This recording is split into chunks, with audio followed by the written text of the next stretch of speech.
Rearranging the geometry of the body is about creating a divine form from an ordinary flesh and bone system that we have. These 114 chakras, if we rearrange them in a certain way, a complete different possibility becomes available around those forms. So in India, such people get referred to as Bhagwan.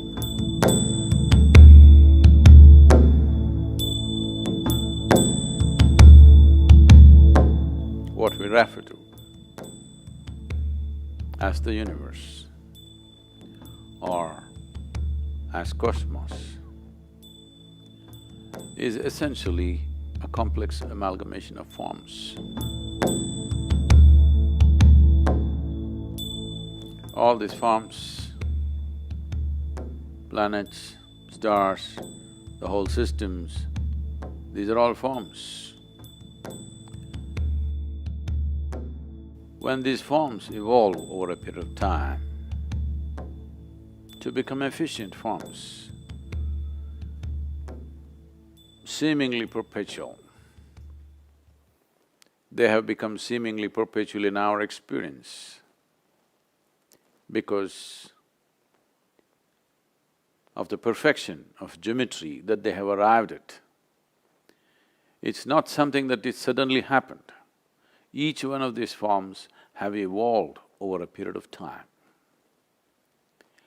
Certain forms which evolved beyond a certain point. When I say a certain point, if a form evolves beyond what the human form is competent of doing, then we would refer to that as the divine form, because anything that is above our capability and competence becomes divine in our experience. So when we say divine forms, the misunderstanding in the monotheistic religions is that those who have many forms have lost their way. That is, they do not know what divinity is, they have invented too many images.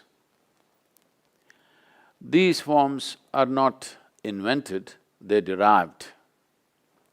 By observing the nature of the universe, identifying that certain forms are able to perform and exist in a reverberance which is beyond what is normally considered human, then all those forms we identified as divine forms, which are worthy of looking up to. Above all, these are forms we have to learn how to use, how to become accessible to these forms which are more competent forms than our own form. There are natural forms on this planet which can function in a higher intensity than the human form, or we can assemble forms, or we can create forms, a certain combination of forms which will function in a higher way than the way we are right now. In fact, the whole system of yoga is just about arranging or rearranging your own form.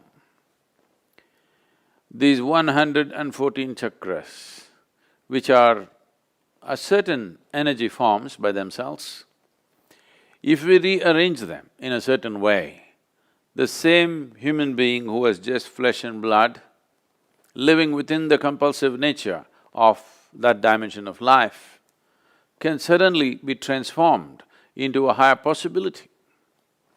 It is those people who have transformed themselves or the geometry of their existence to a higher level, either by realization or by understanding or by sheer intensity of energy or emotion.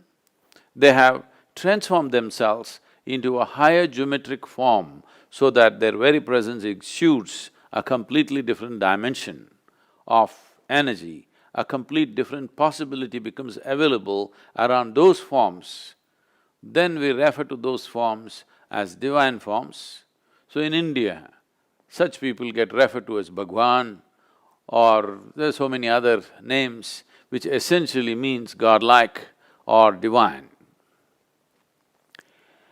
The nature of the human body has come with a certain arrangement. There's a whole science which has become a very quasi kind of science these days because of the intuitive sciences have fallen on bad places because general integrity in the society has fallen. People start saying things, guesswork is considered intuition. Otherwise, whenever a child is born, usually in India, they used to call a person who's intuitive, who'd come and observe the geometry of the child's body and would say, this is what is possible in this child's life. Not by looking at the stars, but simply looking at the geometry of the child's body, the energetic geometry of the child's body. Probably most of you have heard about how a certain person predicted Gautama, the Buddha's future. He said he will either become a great emperor or a great saint. So this may, for logical minds, this may look like, oh, this is, come on, this or that. Both sides of the coin, if you say you're bound to be right.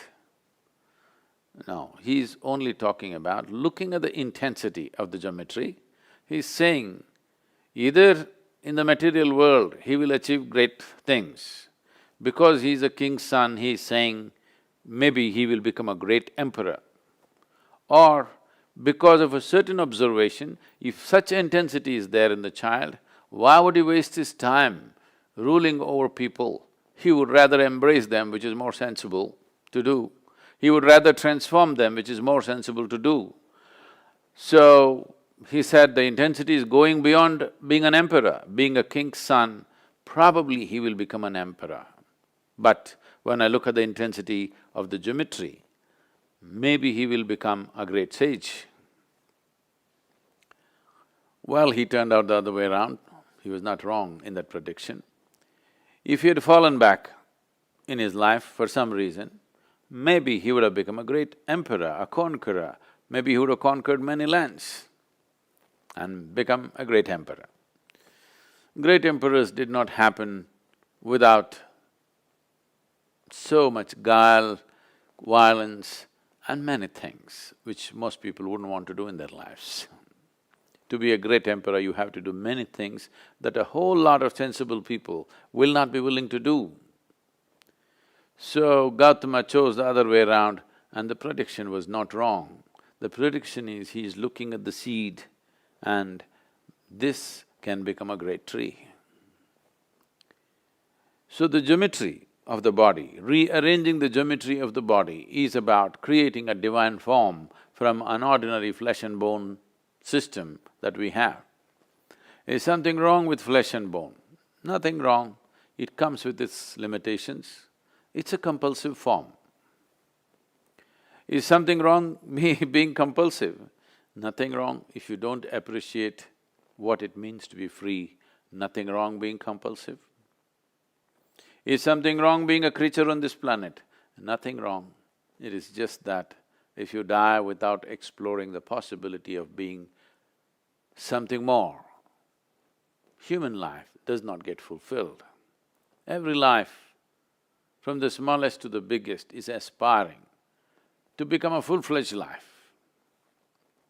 Because the human being has come with this possibility which is quite limitless, because of that, people are trying to fix their ambitions and goals in their life. What is a seamless possibility? People are trying to fix it so that they will feel like achievers. If they pass an examination, they feel great. If they get a job, they feel great. If they earn $1 million, they feel great. Some nonsense like this. This is like among the lame people, you're a champion just because you have 2 legs. Human possibility has come with a seamless possibility. There is no way you or me can fix a goal, if I reach this, I'm done. It's a stupid way to culture one's life. If you arrange your inner geometry properly, this becomes a machine to go very far. How far it goes